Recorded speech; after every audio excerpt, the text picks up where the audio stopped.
Hey, everybody, welcome back. It's Inside the Force, our first episode of 2021. Happy New Year, everybody. I'm here with Casey Cooley Hello, everybody. and Cody Geiler. Hey, Happy New Year. Happy New Year, guys. We got a lot to dive into today. It was today that the official live stream announcement launch of Star Wars The High Republic happened. So we're going to get into all of that. A lot of repeat news because we've been waiting for this for several months. But of course, some new things that did get dropped, some new things rolling out this year, and how long this thing is going to last may have been a little bit revealed in there. So we'll talk about that. And that's going to be a lot of what we're talking about because in this episode, mainly, we're going to be looking forward to what is coming out in 2021, what we're looking forward to most, what we can't wait for, what's at the top of our list and whatnot. But first, our last episode, if you go back to our last episode, Casey and I, we looked back at all of 2020. I know most of us don't really want to, but in Star Wars, we got a lot of good stuff, especially The Mandalorian, season 2, we got Clone Wars season 7, Star Wars Squadrons, a lot of good stuff that came out. So since Cody didn't join us last week, Cody, we got to look back real quick though and get your take on the season finale of The Mandalorian. Just give us a rundown of what you thought, what went through your head, how you reacted. Oh man, we were all talking about it leading up, and I feel like I got to lead with the big reveal of Luke. We were back and forth on here, talking, speculating, talking to friends and reading stuff online. Would Luke show up? Would he be a Jedi that would answer the call that Grogu made? And I thought it was a possibility, but I honestly didn't think they'd go there. Like, I was just like, oh, they won't do that. And then they did, and it was awesome. Like, the way they executed it, I honestly just can't believe just how they would set that whole thing up, the single X-Wing that comes in and you're like, wait, is that the dude from the New Republic just coming in? No, wait, R2's in the ship. And then it goes to the camera and you're like, oh, we're going to see him through a camera. So we're not actually going to show his face. Okay, that's cool. And then they do the whole, it's not quite deep fake because they didn't go the deep fake route, but that technology that the ILM does. And I just thought it was great. I thought it was awesome. Honestly, it's the Luke that I was waiting to see since I was a little kid. I used to watch, I think I've told this story before. I used to watch Return of the Jedi over and over, the VHS copy that I had from the special edition. And I'd go to sleep every night and I'd always I'd get through the part all the way through Jabba's palace up to where Luke is talking to Yoda. And Yoda starts to go to sleep and I feel like I'd always fall asleep at the same moment. So it's the early parts of Return of the Jedi, that Luke is the Luke that's kind of ingrained in me that I remember. And it was just so awesome to see him like that, looking like the Luke that, from that movie. So I thought it was great.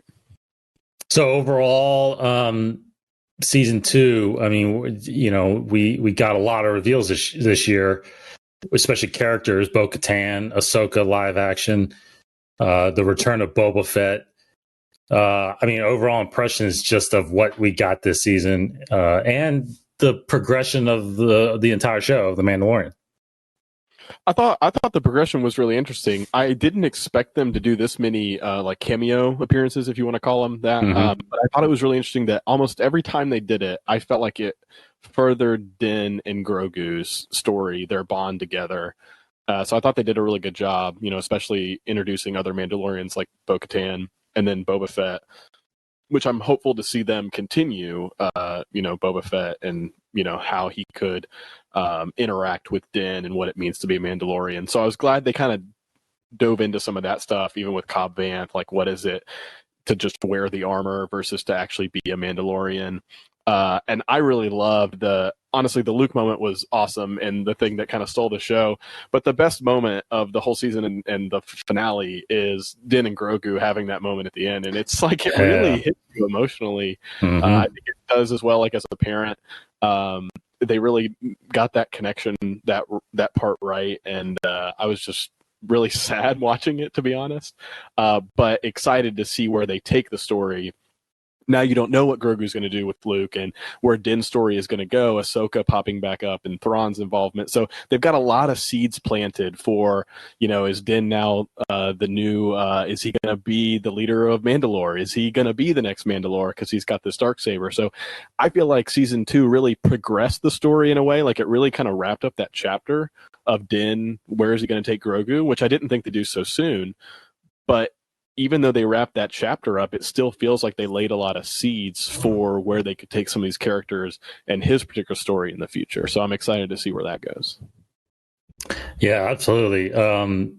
We talked obviously a lot about season 2 case last week. So it's hard right now because we can't really say season 3. What we know right now is that season 3 is actually not going to debut until 2022 now. Because they have started production on the Book of Boba Fett, which is leading into season 3 of The Mandalorian. So we can't say what seems like the Book of Boba Fett is the only live action series that we will be getting this year, which is at the end of this year.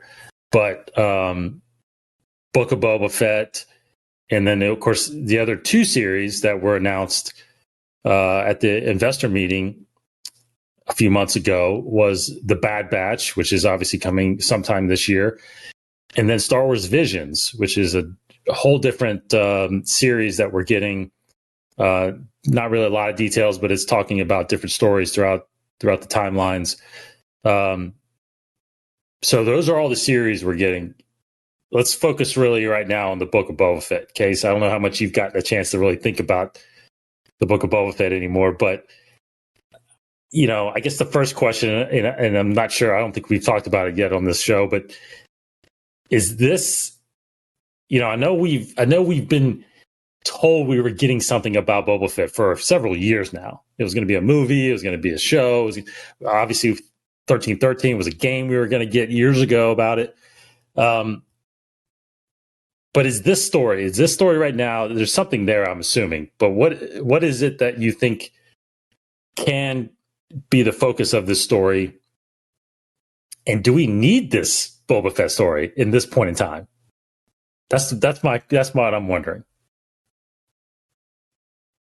Well, I mean, hopefully they'll make it to where we do need it, because the only way I would think we would need it is if it connected to the larger story of this universe, of the Mando universe. So because otherwise, no, I don't really want to see a Boba Fett show. But if they, I think I was talking a little bit about this, maybe it was in the show, maybe it was just in our chats, but if they made it to where Boba Fett was just trying to build up some kind of force, then because maybe he wants to take over Mandalore, because I think he's just because I just don't like the fact that he was just sitting around doing nothing. I mean, what was he waiting on? Was he waiting on a good sidekick? Wow. What was he? Why now to take over the crimes of the syndicate on Tatooine? So I think he could have done that at any point. So the only thing I can think of is because there's something new that he wants to get now after meeting Mando, and that seems to be Mandalore. I think maybe his conversations with Bo-Katan might have sparked something. Who knows? But the whole thing of him joining forces with Mando in the first place, I always thought was weird. So there's probably some other plot outside of Mandalore. So I think he's doing it for a reason, not just so he can control things. I think doing taking over the Hutts is just a means to an end for him. So, but whatever that is, I think then we'll find out that it is certainly a story that we've been wanting, but not knowing that we wanted. Yeah. What do you think, Case or Cody, about Book of Boba Fett? Yeah, I mean, it's obviously they were planning to make a movie about Boba Fett, so they've had story ideas, development kicking around at Lucasfilm. You kind of alluded to it for a while, so they've got something there. So I hope that it's of merit, like you said, Casey, something we want to see, even though we may not know. I think people tossed around when Solo was coming out. It's like, oh, we don't need a Han Solo movie, but they were able to tell a really good story, and I really enjoyed it. I hope they do the same with this. I am also a little worried about him being a protagonist, because I feel like the way they made it seem with this in credits sort of scene is that he's like this anti-hero, because I mean he did side with Din, for that little portion of the quest. But when he goes into Jabba's palace, I mean, he's just like he's not necessarily being a good guy, just taking people out. So I don't know. I'm a little bit like I wouldn't say worried, but just hesitant to see more stories from his point of view as the main character. Because I always thought I thought they were going to use him as a villain in Mando, and they didn't really go that route as much. And then if they didn't use him as a villain, I thought, oh, well, maybe he'll just become a mentor figure for Din.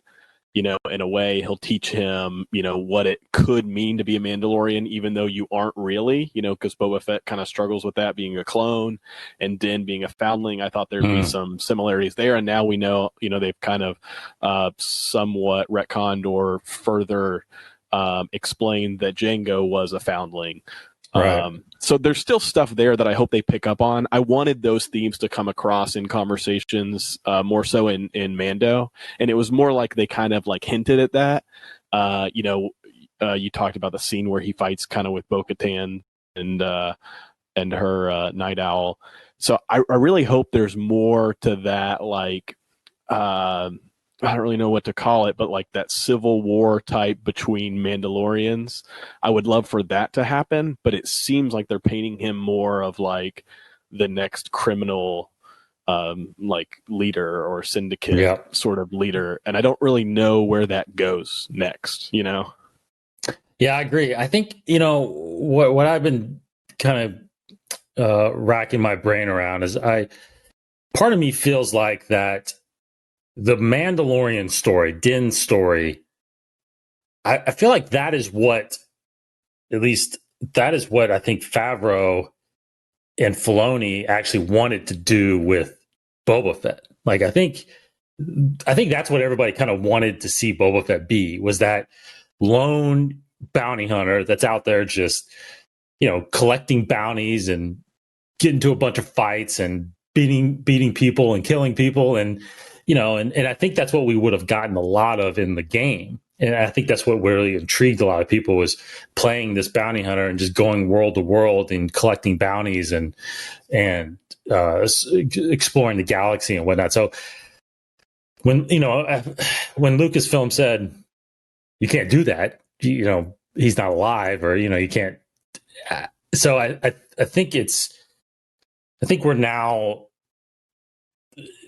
They're trying to figure out where he fits now, since he did survive. And if it is this crime lord, which I think is not really in Boba Fett's character, I don't ever really get the feeling that ever he wanted to lead a group or run an organization, right? I think, he seemed like for years he's happy taking orders from Jabba, because he was getting paid. But knowing that, I guess Jabba's dead, and maybe, like you said, Case, it's just we got to know what happened these past 5 years. How long did it take for him to get out of the Sarlacc? Why has he been wandering the desert for 5 years? And if he knows about Cobb, why isn't he getting his armor? Blah blah blah, all that stuff. It's like some of that has to be, I think, pretty much explained at some point. And it could be explained in one episode, or maybe even a novel or something like that. But it is a little strange, and I don't know. Obviously we'll figure it out as the year goes on. But like, how does what he's doing at all right now really tie into what's happening with the Mandalorian? And that's the big question I think we'll be trying to answer. I think going into December, because if Din becomes very if he becomes focused on Mandalore, I'm not sure, in my opinion, I'm not sure Boba is necessarily focused on Mandalore. I think he's focused on, it seems like, controlling the Outer Rim now, which is what Jabba had. So how does that fall into? Maybe the only thing I can think of right now is I keep thinking Thrawn is going to be this big threat that's going to kind of linger in all of these series, the Rangers series, Ahsoka, because she's looking for him and whatnot. Maybe that disrupts Boba's plans somehow too, and that's how he's involved in this. That's kind of right now the only thing I can kind of lean on Toro. I mean, what do you think about that case? The overall impact and how he's going to be involved in that of these shows. Well, yeah, I certainly think and hope that Thrawn is kind of like the Thanos, but of this shared universe. But I just don't like a show about a bad guy because there's nothing redeeming there. They have to make it redeeming somehow. So again, I think there's just going to be some kind of secret agenda of his that still hasn't been revealed. And I mean, whether or not he has a bad agenda, like, it was really strange to see him help out Mando. Like, you did see a good side of him to an extent.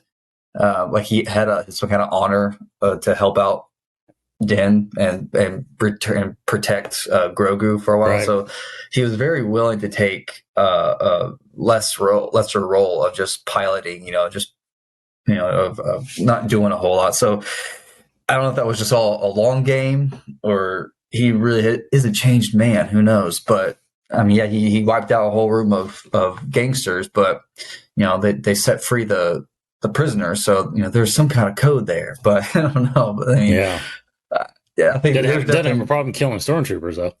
No one does. Even Han Solo, he didn't care. But yeah, so it's. I mean, I'm hoping there's just because I'm sure there's just a lot more to be discovered, and my only bet or hope is that it is some way redeeming for him to be not just a bad guy, like even an anti-hero. It's like how is he heroic other than what we saw him do in Mandalorian, which again wasn't a whole lot. I mean, they were trying to defeat the remnants of the Empire while protecting Grogu, but again, Boba Fett didn't do a whole lot.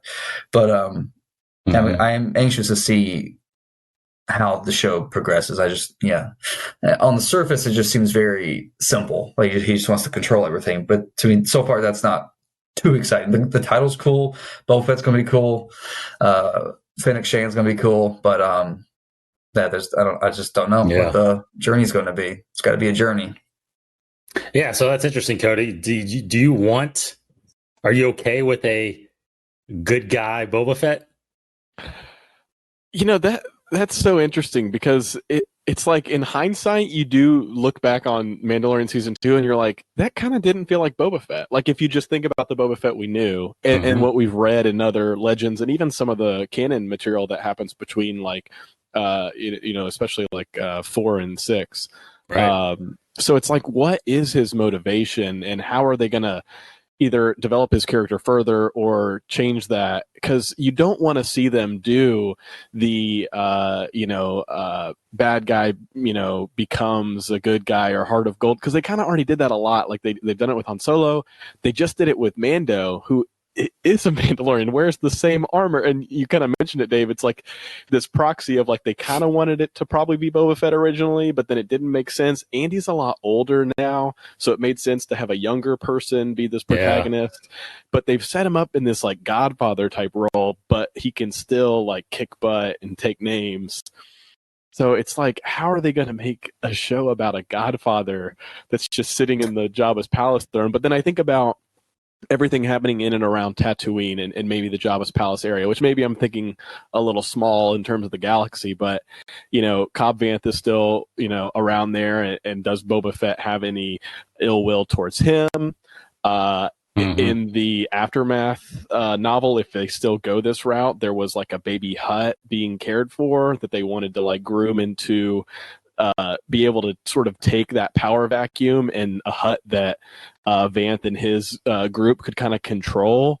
So it seems like there's going to be a power struggle in this criminal underworld.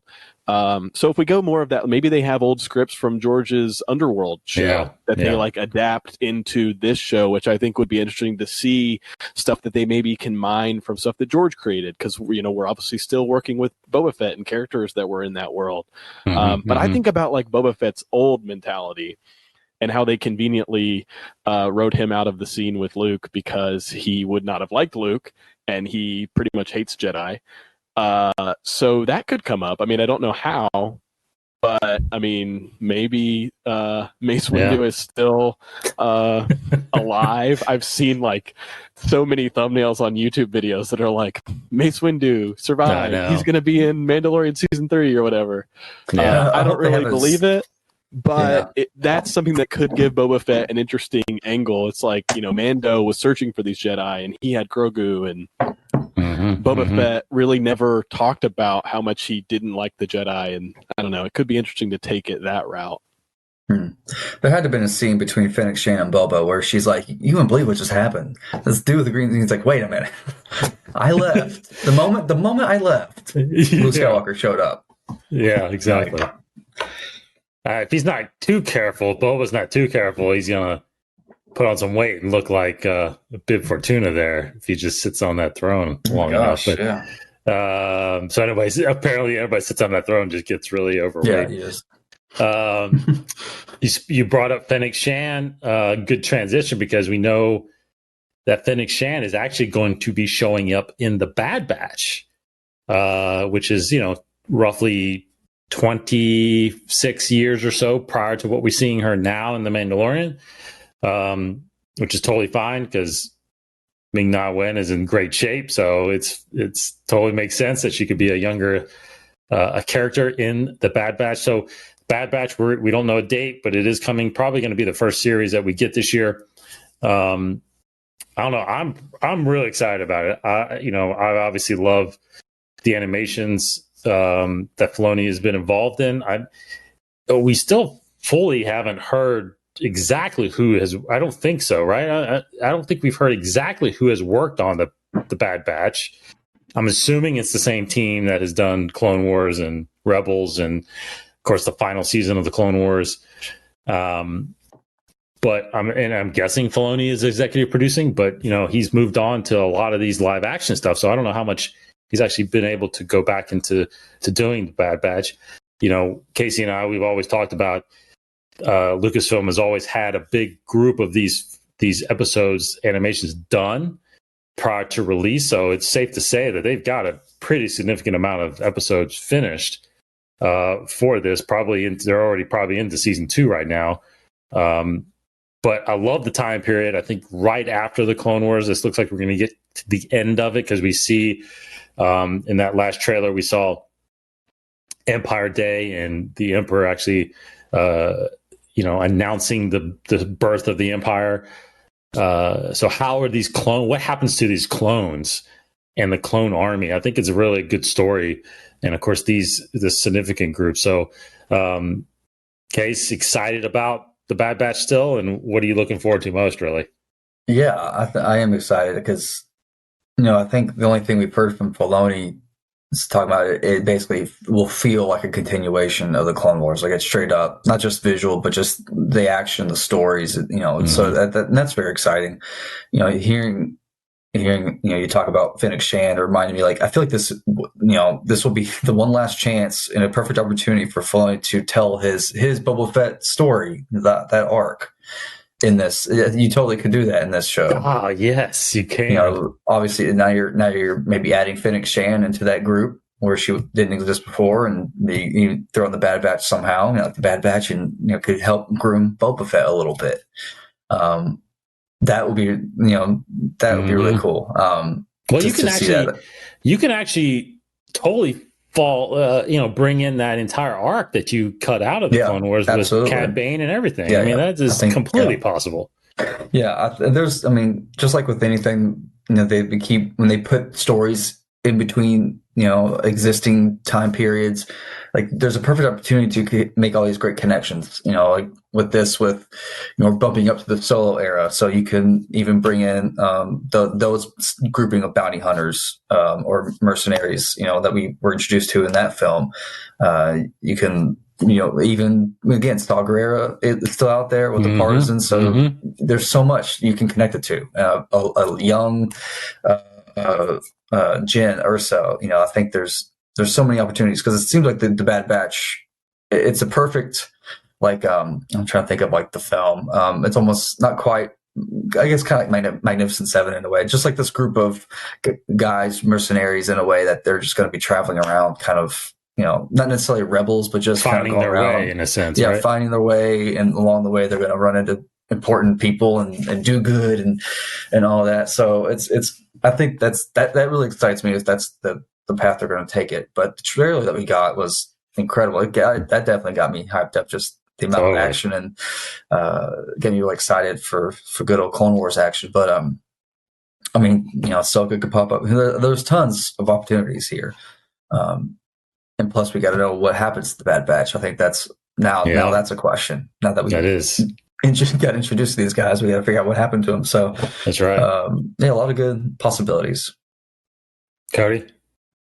Yeah, I mean, at first, I'll be honest, like the Bad Batch arc, it's nice, but I didn't know we were going to get a show about them. Wasn't really like looking forward to seeing more of them.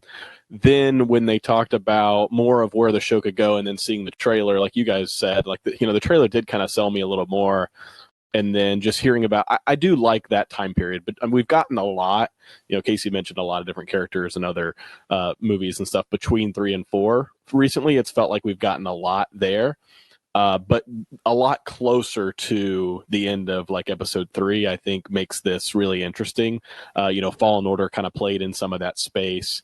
And the clone arcs in the Clone Wars show were really underrated, I think. Like, first watching, sometimes you go through it and you're like, oh, I just want to get to the stuff with Ahsoka or with Obi-Wan or Anakin.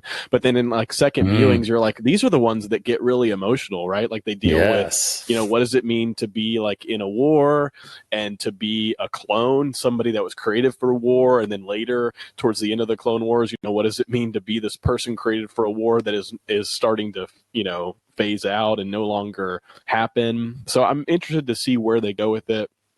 Obviously, I'd be remiss if I didn't say, I don't think it's officially been announced, but I think it's safe to say that like Commander Cody's probably going to pop back up in this. And it'd be really interesting because he would be more in a villain role to the characters in the Bad Batch. So a little bit of a flip there.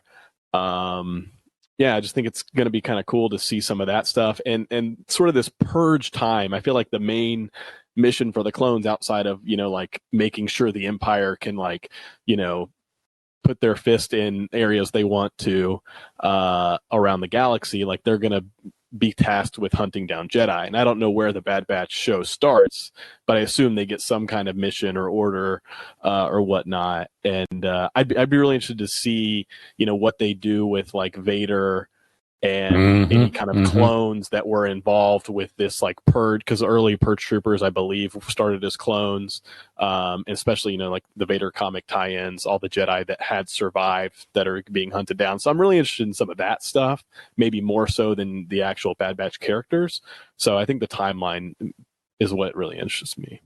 Yeah, I think you hit it right on. I think a lot of there's a little misdirection, I feel like, sometimes with, when we talk about the Clone Wars, there was a lot of Jedi centric storylines that we got in there, not only just following Ahsoka, but we got Mortis and Yoda experiencing trying to figure out the afterlife and whatnot. So, of course, Rebels, that was touted no one really expected it would take that turn as far as where Ezra went and where Kanan went, and bringing Ahsoka back and fighting Vader. I mean, there's a lot of Jedi aspects to that, right? So I think this is going to be right up there with it. I mean, Mandalorian, we're getting that as well, right? No one thought, who would have ever guessed Luke Skywalker was going to show up on there? But you get. I think this is the same means. I think you have the central story of the Bad Batch, but like you said, Casey, all the people that they're going to interact with. think those are the things that are going to really draw people to the series. I think you're right, Cody. I was just about to say, I think Vader is going to be actually a lot more involved in this than we think. I mean, the idea of him actually assigning Inquisitors to lead the Bad Batch to go after a Jedi. I mean, that is easily one of the storylines I think that could happen in this series. One big question I have though is, did Order 66 affect the Bad Batch? Like, did they have? I don't think we know whether or not they have chips now. I don't think Echo does anymore, right? I mean, his chip, I think, was no. Actually, I don't know if his chip was removed or not. It's a question whether or not those guys are actually, do they have chips? And I'm kind of guessing they do, because maybe they'll be, but maybe that'll be part of it. Maybe they'll actually be kind of on the run, like a Rex and Wolf and Gregor, because we still got to figure out how those guys got their chips out, because those guys show up in Rebels. So, there's some gaps there to be filled. And I do think, you guys bringing this up too, this is an opportunity to connect Commander Cody with what's going to happen in Obi-Wan. We can actually see the early crew or troops that are going to go after and search for Obi-Wan in this series. So Commander Cody's going to be big the next 2 years, and Tamora Morrison is just going to keep getting work.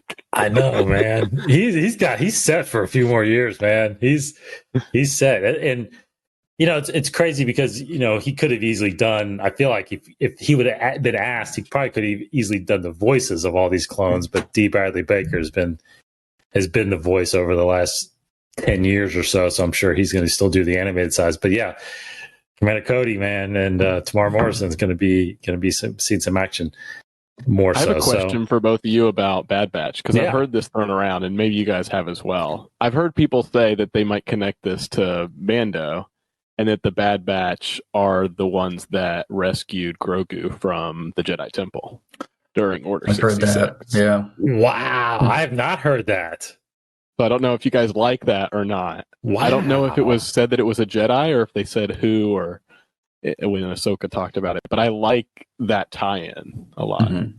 All I remember, because I watched it several times, all I remember Ahsoka saying, if I remember correctly, she just says he was taken from the Jedi Temple. It didn't say who. That's what the big question was: who took him? Mm-hmm. Wow. Why would that is? That's a council session right there. Like that's a council session there. Who took Grogu, and was it the Bad Batch? I mean, that's interesting. I can't think of a reason right now why they would, unless they were assisting another Jedi.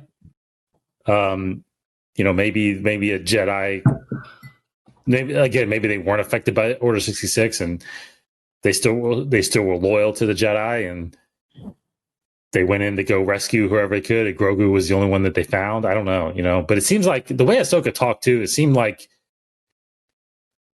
I don't know, because she just reads his thoughts. So it's not like it was maybe a planned escape. He might have been hiding or just left over and no one saw it, and they were able to find him and take him. So that's interesting. That I don't know Casey, you think they're going to go there?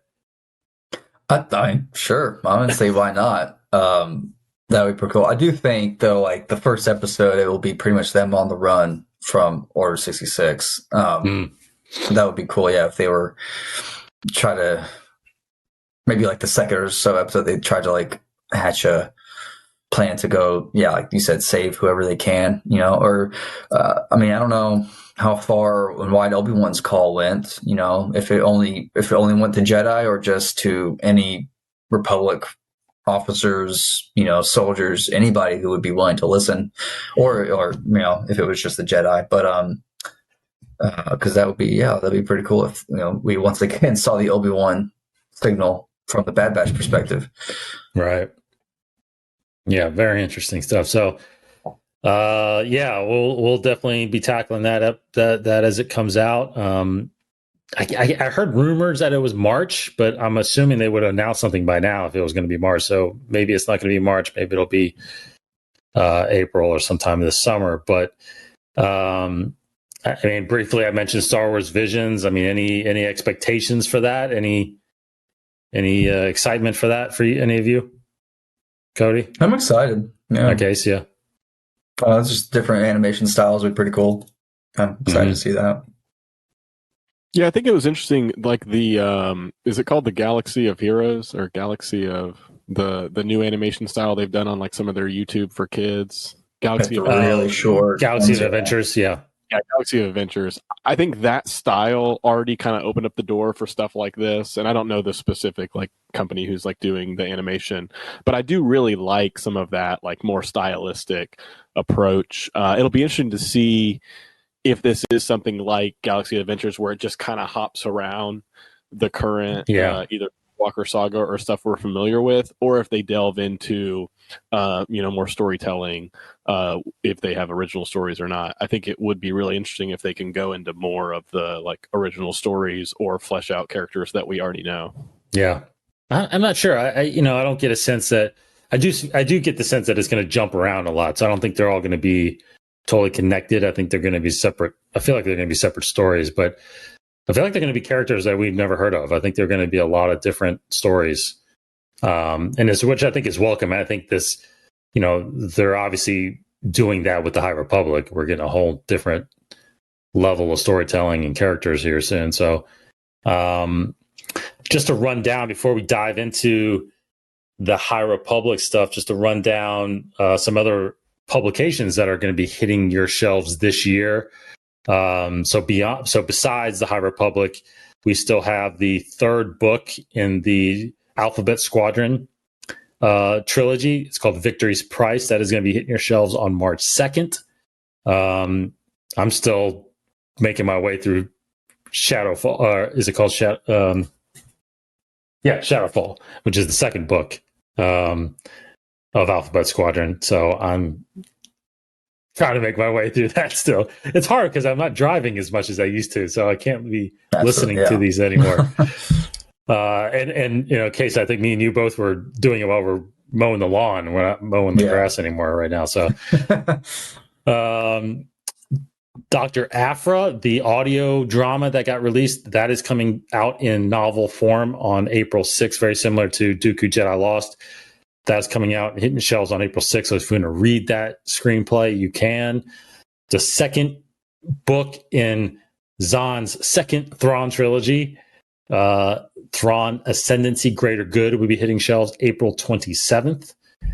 And then, of course, The Mandalorian has an original story novel coming out November 2nd. So pretty big delay on that, it seems like, but because that was announced a long time ago, but that is not hitting shelves until November 2nd. So not a lot of details on that, when that's going to take place. Comics, of course, you got Star Wars. The Time Between Empire and Return of the Jedi is out there as an ongoing series. Vader is out there still. Dr. Aphra is out there. Bounty Hunters is out there.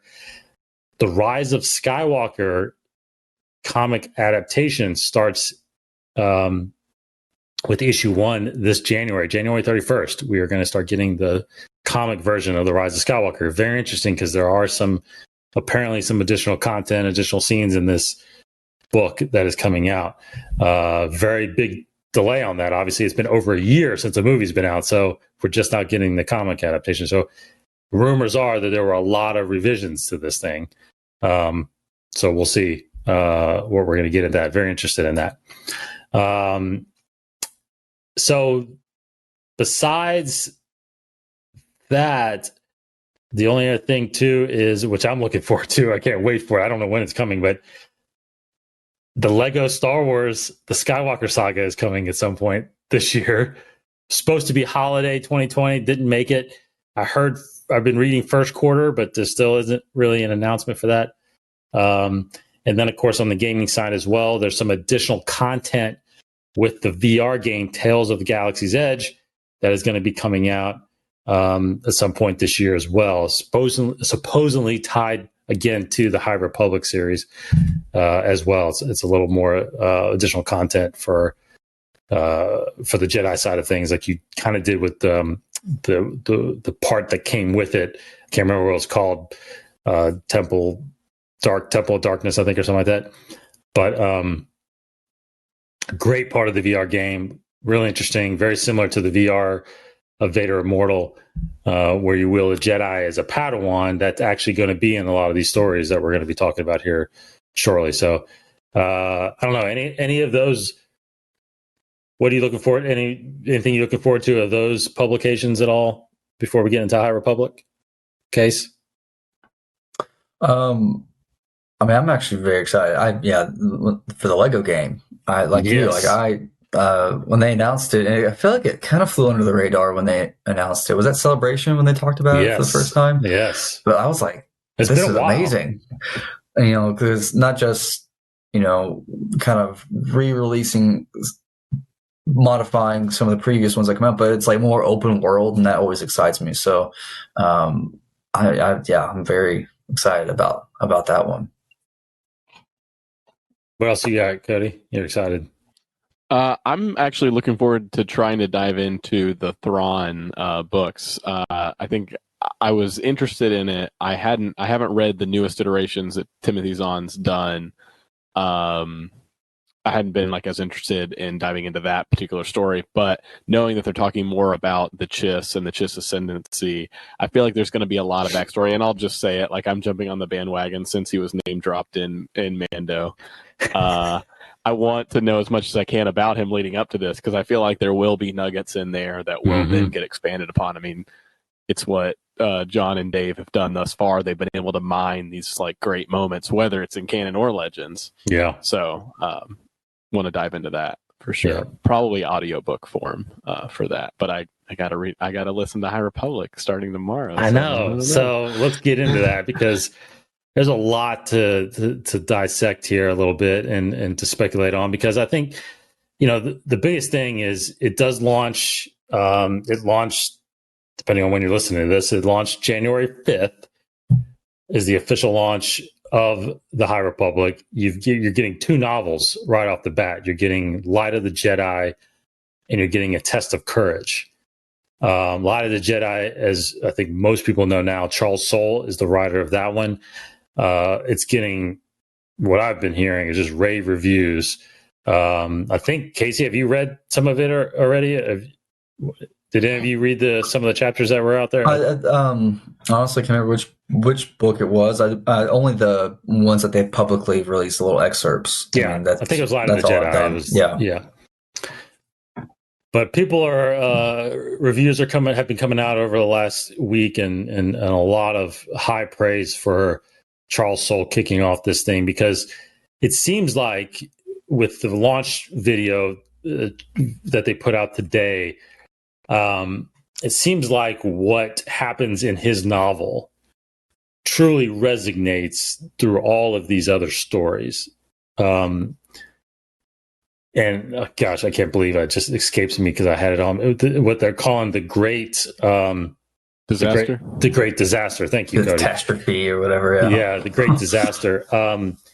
There's something that happens which kind of triggers what's happening in this era as they go forward with these stories. Now, there's a lot of content coming. There's books, there's comics, and what we learned today is that there's going to be a lot of short stories as well, written in some magazines. Namely, Star Wars Insider will return to having short stories written inside, and right now they're all going to be the High Republic centered. I encourage everybody to go ahead and get to StarWars.com. You can look at the video that came out. They talked to the 5 main authors that are going to be involved in the High Republic. I already mentioned Charles Soule, but you got Justina Ireland, you got Kevin Scott, you got Claudia Gray, and you got Daniel Jose Older. Those are the 5 main authors. It's really neat to hear them talk about how, and we heard this announcement before, but they all met at Skywalker Ranch with the story group, with other Lucasfilm Publishing. And that's when they kind of pitched these ideas. And they all pitched ideas of when, where, who, what stories can they center around, and ultimately they took everybody's ideas and kind of shaped it into this era, this time period, these characters, and this story, which is what we're getting from the High Republic. Now, I thought that what the most interesting thing was this thing is getting laid out in 3 phases. Michael Siglane, who is I think that he's the chief publisher for Lucasfilm, or chief editor, I'm sorry, but he laid out that there's 3 phases to this thing. The first phase, title of the book that's coming out, Light of the Jedi. The second phase, Quest of the Jedi. And the third phase, Trials of the Jedi. And he did reveal in the video that the first phase is going to last partially into 2022. So all of these novels, all of these comics, all of these stories that we're getting this year are all part of phase 1, Light of the Jedi, meaning that this very well could extend, at least as far as I can tell, at least into 2024, until we're getting to the end of phase 3 or so or whatnot. So there's a lot there, a lot to dive into. But first off, I guess the biggest first big question I really have after kind of hearing a little bit of what we're getting from this panel, as well as just the hype that we've had ever since the announcement. Of course, we were supposed to get a lot of this information at Celebration. We didn't, so it got postponed until 2021. But, first off, to both of you, Cody, not you and not Casey and not me, not how much we're excited. I'm kind of starting to wonder how much, because this, again, and the reason I'm asking this is because if they stick to this, we've got 2 or 3 years of the High Republic content coming our way. I mean, just what were your thoughts on how much of an audience that this really will attract? Because this is a pretty bold move, in my opinion. We are, the first time ever, we are going away from the era that everybody knows of, right? The Skywalker era. Now, I know that there's Knights of the Republic games and stuff like that. That's I understand that. But this is Lucasfilm. This is not just the gaming side focused on. This is Lucasfilm investing and dedicating themselves to a whole new era, whole new characters. I mean, the only character that is familiar is Yoda. But what do you think? How well do you think this is going to be received? Not just received, but do you think this is going to build a big audience of current Star Wars fans into this publishing effort? I feel like it is a risk, like you said. Obviously, the timeline they're going for already felt like a bit of a gap where it was kind of like, okay, so have they written themselves into a corner because the Sith aren't involved in this timeline and the Jedi seemingly have been in this peaceful era? Now it seems like they developed a really interesting sort of like inciting incident with this great disaster and this sort of hyperspace problems that are happening, and then the Nile seem interesting. But I will say, I feel like in general, like these Star Wars eras specifically are only as strong as the villains that exist in that era, right? Like you've got, in the prequel era, you've got Palpatine, and then Anakin becoming Vader. Obviously, in the original trilogy, Vader, Palpatine again, and then in the sequels, they go the route with Kylo, and then bring Palpatine back. So Palpatine's kind of been over everything, but I just feel like that is something that has kind of kept me wondering: is like, will they involve the dark side? Because I just feel like you can't have that idea of balance. You can't have the light side without the dark side having a threat in some way. And if they just have the Nile, it's like having Star Wars with just stormtroopers. Yeah, it's interesting. Yeah. But like there's no struggle of good, evil. I mean, yeah, the stormtroopers are bad, but the Jedi would mop the floor with them, which is kind of what I've been thinking about the Nile. Now, again, I haven't been able to read any of these books all the way through. I've read the first 8 chapters of Light of the Jedi. First 3 took me a bit. Then it really picked up, and I'm super interested. So I'm probably going to start that on Audible, hopefully starting sometime tomorrow. And then I've read a little bit more into Test of Courage. But I don't know. I wonder, like, that's my opinion, but I do feel like there's a part of the fan base that probably shares that, like, Star Wars is ultimately these force battles between light and dark. And I just don't see the presence of the dark side in this yet.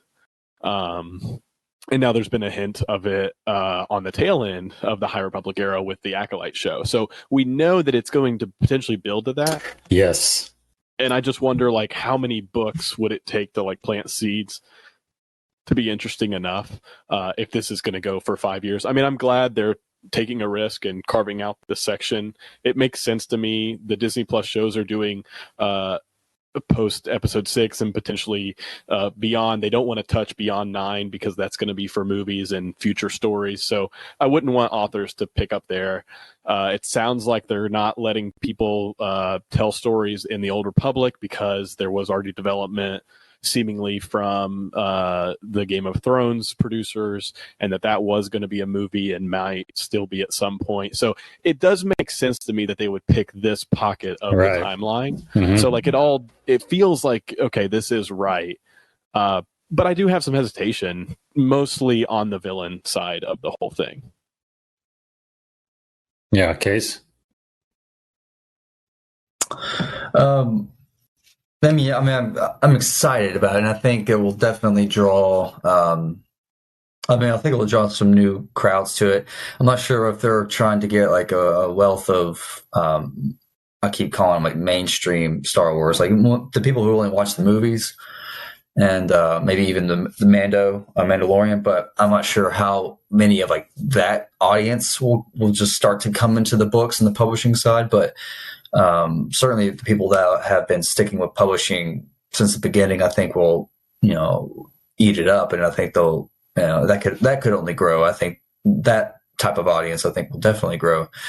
I'm still hesitant to see how impactful this will be across just, when you think of all Star Wars, if they're trying to, that's in some way impact the era that we already know, or if, this will be pretty self-contained. I guess it's yet to be seen, but because it is still technically like a prequel leading up to something. So it's like, how much can you dramatically change in this era, even though we kind of know how the state of the galaxy is going to be a couple hundred years later. So how different and how dramatic can you in fact make this? So, if Yoda's in, honestly, I'm not even sure if I'm happy with Yoda being involved, because right there you got, to me, an issue. But so we'll see how it all works out. I'm excited, obviously, with new characters, seeing new aspects of the Star Wars galaxy. I think this has good potential for world building, and I'm amazed that they are making a show, like you said, Cody, The Acolyte. I think that's an incredibly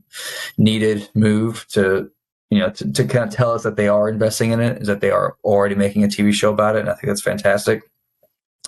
I do think that maybe not necessarily like a lot of Sith will be involved, but reading a few of these blurbs, it definitely feels like there's. I think if you read a mysterious dark enemy, or I feel like I read a couple of buzzwords in there that made me feel like it was dark side related. Yes, but yeah, I mean, if there's no Sith involved, I don't think that's the end of the world. I think the Nile definitely kind of comes across as like fodder type of villain, where it's just a lot of them. It's almost like they just overwhelm the Jedi and they're just vicious. So I can see that being a pretty formidable threat. It's just like if you have just like a unlimited amount of bad guys essentially coming after you, it could be quite overwhelming.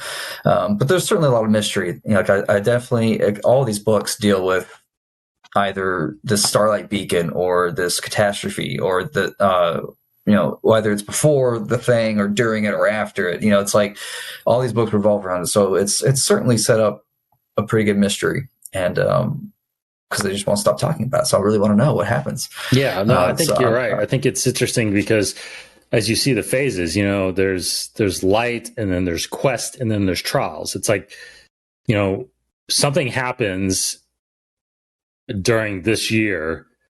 We get several stories that are going to kind of revolve around the same catastrophic disaster. And then, of course, there's a quest. There's something to determine what's happening, or there's a way to fix what's happening. I feel like, and then the trials are the ultimate test. I think it's a great build. My only wonder is it too long of a build? Are you going to get people that excited to find out the ending if the ending isn't 3 years from now, 4 years from now, right? In publication form, because I do think that here's where I'm going to get a little, I'm going to theorize a little bit, is we technically don't know if the second and third phase are actually just publications. They could do an animated series. They could pop an animated series in here during the second phase. They could do a live action series, possibly in that third phase, which maybe leads into the Acolyte, or maybe the Acolyte is that third act. I don't know if you could. I'm just not sure you could carry this thing just in publication form, and not try to get, like what you said, Casey, not try to get the live action Star Wars fans that want to see something visually on screen, be it in animation form or in live action form. I think it's going to be I think it'd be just difficult to do. Guys like us, I think, are in it. We're trying to get any story we can, but because the thing about it is, you got to think that we just read, or we just talked about all the other publications that are coming out this year, not related to the High Republic. So you're asking those people to also read a completely different era that has nothing to do with what's going on in that Thrawn book, in that Alphabet Squadron book, in those Star Wars comics. To me, it's almost overwhelming to think I've got to separate my brain now from all the stuff in this era to all the stuff in this era, right? Look, I'm more than willing to do it, but I'm going to have to start writing down all these characters and all these names and trying to make sure where one lands with there. But I totally agree. I think you got to have there's a secret. They kind of alluded to it in the video too. There's things that they can't talk about. There is something there that's on the dark side, something to do with denial. There's something that they're holding back that you need to read in order to get revealed. I will say that it was pretty exciting to hear also that I think, in lieu of what we're talking about, I think they're thinking the same thing, where Lucasfilm is going to be producing a High Republic show, a Star Wars High Republic show, meaning they're doing a Star Wars show based on just the High Republic, where they are going to be interviewing the writers and the creators. It said, and I always get this confused, it said bi-monthly, which sometimes means twice a month or sometimes means every other month. I think it's every other month, but I'm not sure about that, because, do you know what I'm saying? I think because bi-monthly means every 2 months, or it could be twice a month. I don't know which one it is, because they just said bi-monthly, but it would kind of make sense that, well, maybe it is twice a month. No, because I don't think there's going to be that much content. There are books coming out in February in addition to the two we're getting like tomorrow. Correct. And maybe comic is well, comics come out later January. So it makes sense twice a month because of how soon the releases are, at least for the first 2 months of the year. Now, when you get to June or July, I don't know if they'll have as much to do to talk about if they're not releasing. So I don't know. And it depends on how short these shows are, right? If they're only about 10, 15 minutes, they're probably maybe talking to one author at a time, and you could probably make them twice a month, but we'll see. Anyway, we'll get at the first one. But the just on top of what you said there, Cody, as far as release goes this year. You've got as we mentioned, A Test of Courage and Light of the Jedi will be out January 5th. You've got a middle grade story coming from Kevin Scott January 5th as well, called The Great Jedi Rescue. You've got the Claudia Gray novel coming, Into the Dark. That is coming February 2nd. Cody, you just mentioned that. You've got the High Republic comic series from Marvel. Number 1 drops January 6th. So this Wednesday, the same week as the launch. IDW's The High Republic Adventures, number 1, will be dropping February 21st. So that's another comic series that's coming. You've got Kevin Scott also doing another novel. His novel, The Rising Storm, is coming June 29th. That is the other Del Rey novel this year that's coming behind Charles Soule's Light of the Jedi. And then of course you've got these stories that are coming out, like I said, in Star Wars magazines. Those are all the things we knew. And then when they announced in the video today, they announced some other characters. You can go to StarWars.com. Some new characters: Ty Yorick, Ram Jamaram. There's other characters that are coming in. Some more stories. You've got a graphic novel, The Monster of Temple Peak, that's coming from Kevin Scott and art by Rachel Stott. Doesn't give a release date for that. Justina Ireland is coming out with another novel, young adult novel called Out of the Shadows. That is coming this year, as well as Daniel Jose Older's junior novel, Race to Crash Point Tower. And then they're doing a High Republic, what they call them, the manga. You know what I'm talking about? Like is that the what it's manga called? graphic novels? Yes. Yeah. So they're doing one called The Edge of Balance, from a story written by Justina Ireland and Shima Shinya. So that'll be a new thing. Normally the mangas that have been coming out have been adaptations of previous novels, but this is an original one. So she talked about that on the video. I was very excited. So, and like I said, StarWars.com will be initiating a brand new bi-monthly show. Again, don't know if that's twice a month, but it's going to be hosted by Christina Ariel. And she'll be doing a deep dive behind the scenes with the creators, artists, and authors of the High Republic. So again, just going back, that's all the stuff that was announced. Just going back, I just think that phase 2 and phase 3 could move or just include more than just the publishing aspect. What do you think, Casey, about that theory? I hope so. I hope it includes more games too. Yes. Gosh, yes. Please.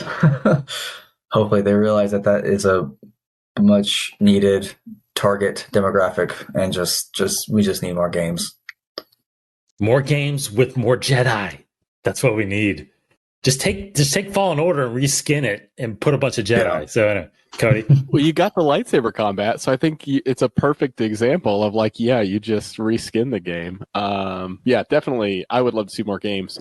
I think it is interesting what you said, because I think there's a blueprint we've seen from Lucasfilm with some characters, at least. Now, they're pretty early stages of taking characters from one medium to the next, but obviously Ahsoka is a big one that we can talk about, a success story, right? Mm-hmm. Started in the Clone Wars movie, in the show.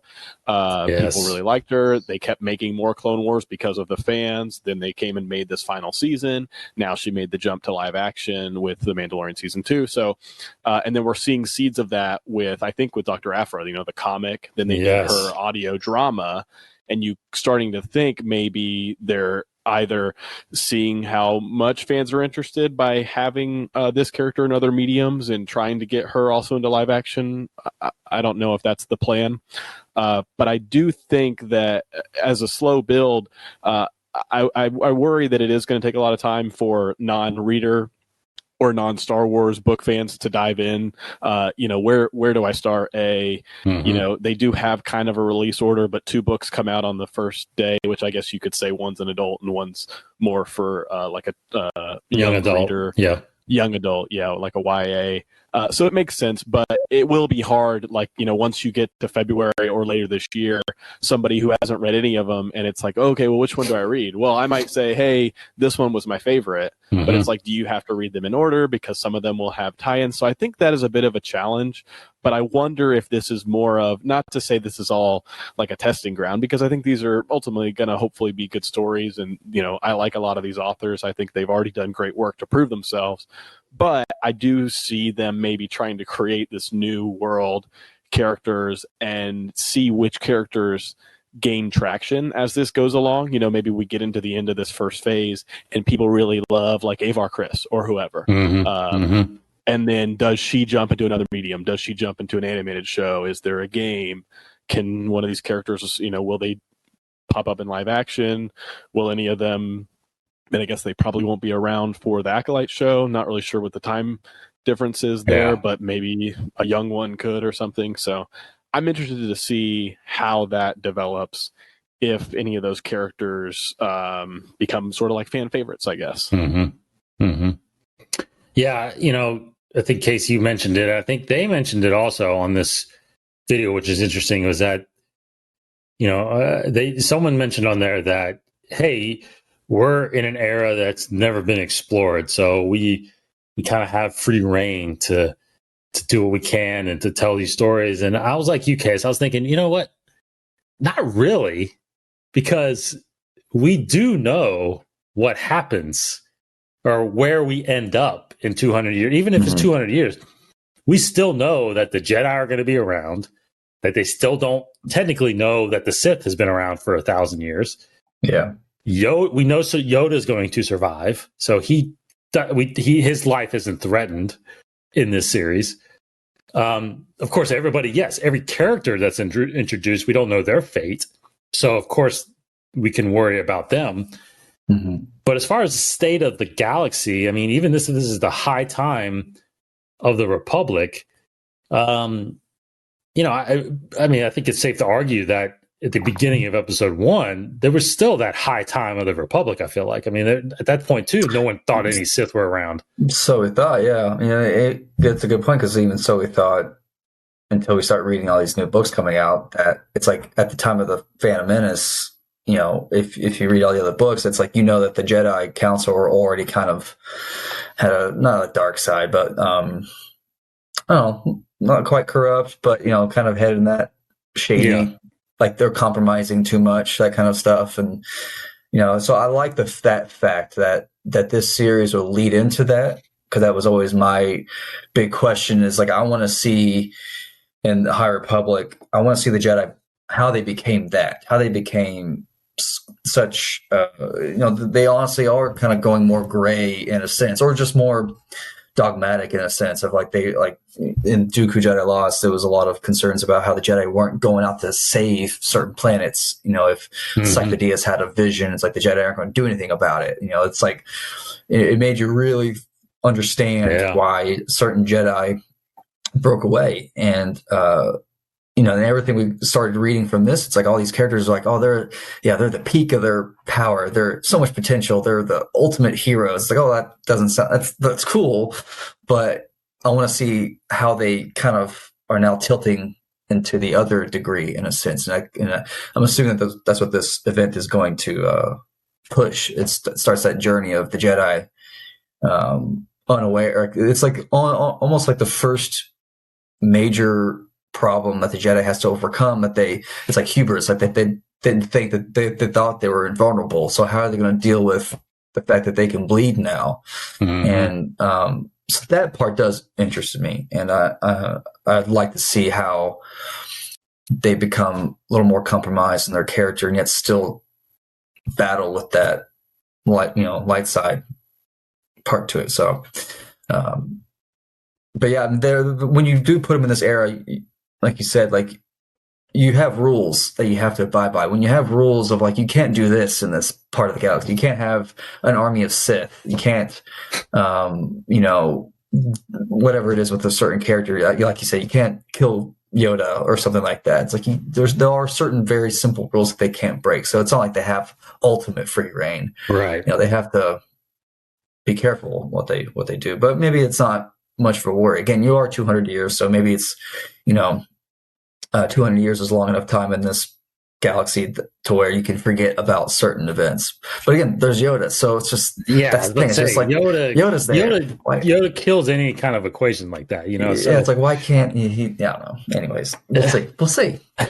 Well, I think it's interesting because they talk a lot about how a lot of these characters are going to be like going on these different quests, like these like King Arthur, like Arthurian type quest, and they're now being spread further out the galaxy, and this Starlight Beacon is trying to be this like beacon of hope in outer rim areas of the galaxy that are away from Coruscant, where maybe the Jedi have been more involved in the past. So I think this is interesting because like, will this start to spread them too thin? Maybe things can happen to certain groups that won't trickle to the rest of the council, either on Starlight Beacon or back at in Coruscant, like, how information travels in the galaxy. It seems like that's the one place they're less advanced.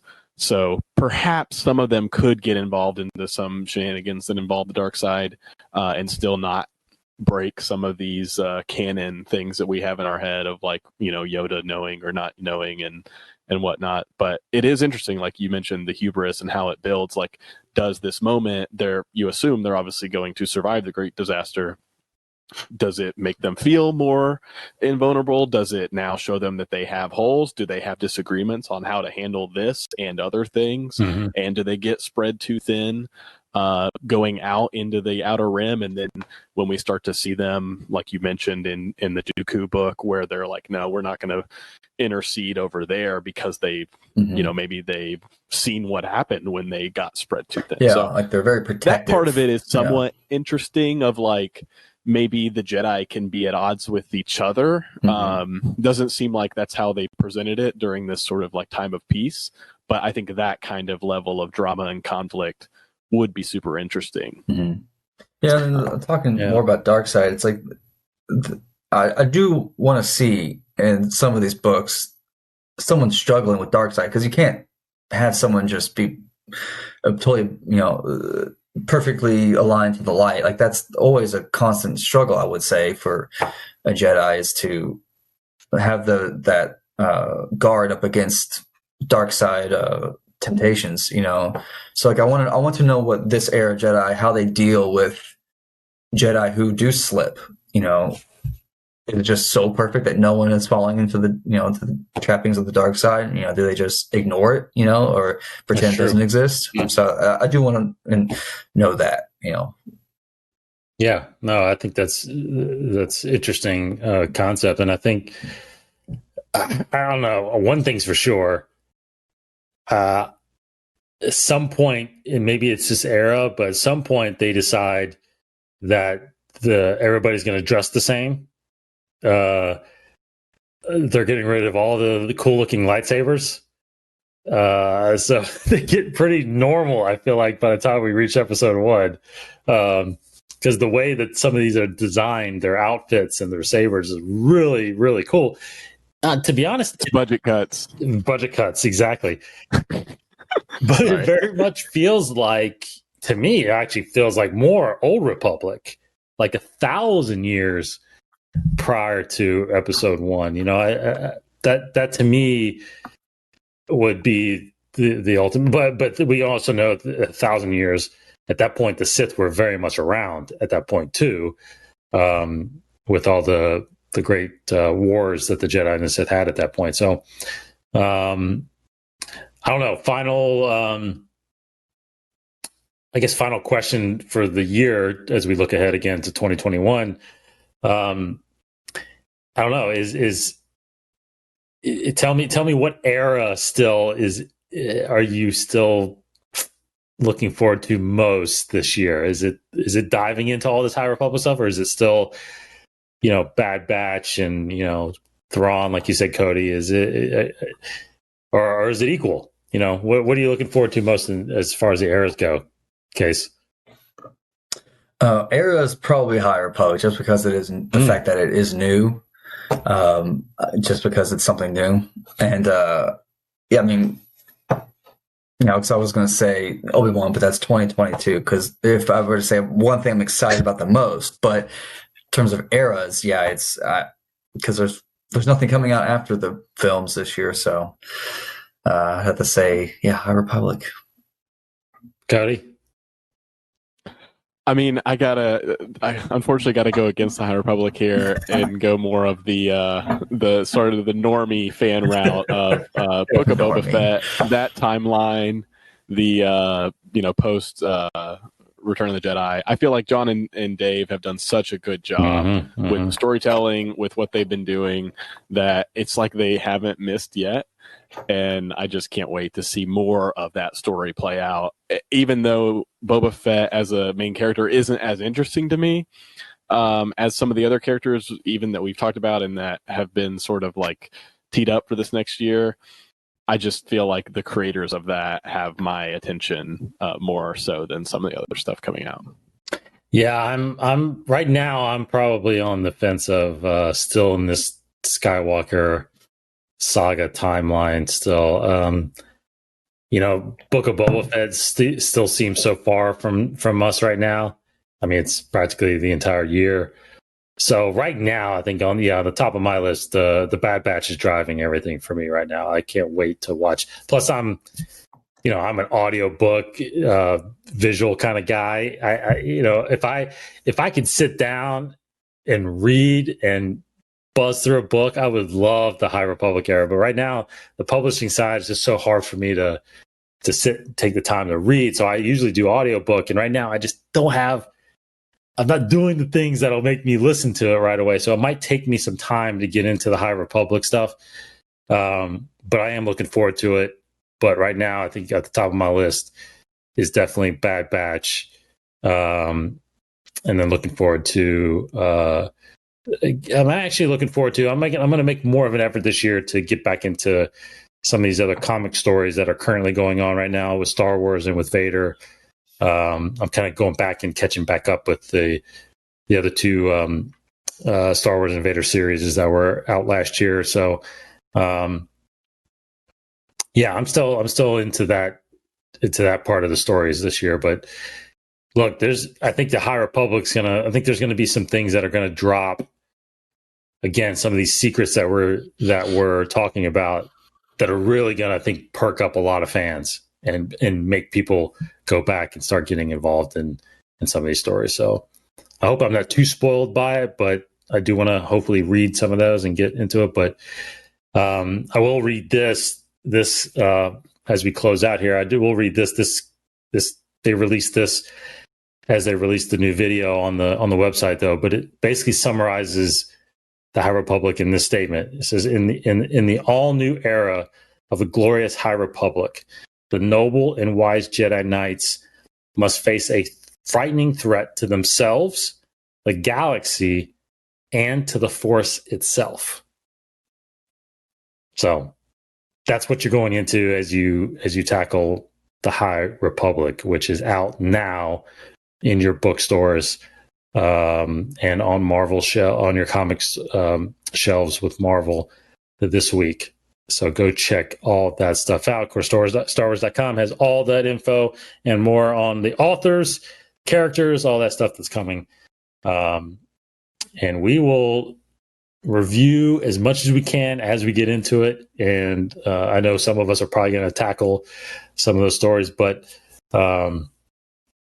it's just good council session topics, I think, is what we'll get into more with the High Republic, because there's going to be a lot of speculation, a lot of questions that have come up with this era that we can dive into there. So, all right. Thanks, guys, for joining. Cody, Case, thanks for hanging out. Yeah, man. Thanks for having me. This is a great kickoff to 2021. Lots of Star Wars going on. I know we have a blueprint of somewhat that's coming out this year, but who knows? There's always some new stuff that gets announced. Trailers. We haven't even talked about all the trailers that we're probably going to get with Book of Boba Fett Season 3. Andor has shot, even though it's not getting released this year. It's definitely going to be, we're going to be seeing some trailers and some videos coming for that. Obi-Wan starts shooting in the next couple of months, I think in March. So there's got to be some trailers coming out from that. Of course, Star Wars Celebration is not until 2022, but just got to imagine us getting a lot of announcements still this year, even more so than what we saw from the investor meeting, with still more news from Ahsoka and what's Rangers of the New Republic going to be about and stuff like that. So lots of stuff to tackle into this year as 2021 starts unfolding before us. So thanks for joining us. Thanks for Casey. This is gosh, am I correct? This is kicking off our 8th year of doing Inside the Force. 2021. Yes. This March will be 8 years. So we appreciate everybody that's I still get texts every once in a while and emails saying, hey, just found you, and loving the stuff. So that's the point of it, trying to grow, trying to get more content on the YouTube channel. More council sessions will be picking back up, more beyond the sagas, all those things that we're going to be doing, and great discussions. I got a great comment I read the other day, just in case you guys missed it, but someone mentioned that, and I'm paraphrasing this, but they basically said we're one of the top 5 channels on YouTube, Star Wars channels on YouTube, and they don't understand why we don't have all these subscribers, all these views. Trust me, I'm trying to figure that out too, but we're going to still stick with it and try to keep growing. But they basically mentioned they love the fact that we do a lot of discussions and talk through a bunch of stuff versus just trying to tell people what they should, almost like instead of just explaining something, we're actually deep diving and having these discussions, which is really what this show and all these things that we're doing is all about. So we appreciate those kind of comments, and we'll keep doing that kind of stuff. So, all right, take care, guys. For Casey Cooley. Goodbye, everybody. Have a great start to your new year. Cody Geiler. See y'all around. Yes, Happy New Year, everybody. Stay safe out there. It's even though it's 2021, we're only a couple days from 2020, so everything's all not that different. So please stay safe out there. Take care. Subscribe over at YouTube or hit us on any of the podcast feeds. We'll be back next week. Take care. May the Force be with you.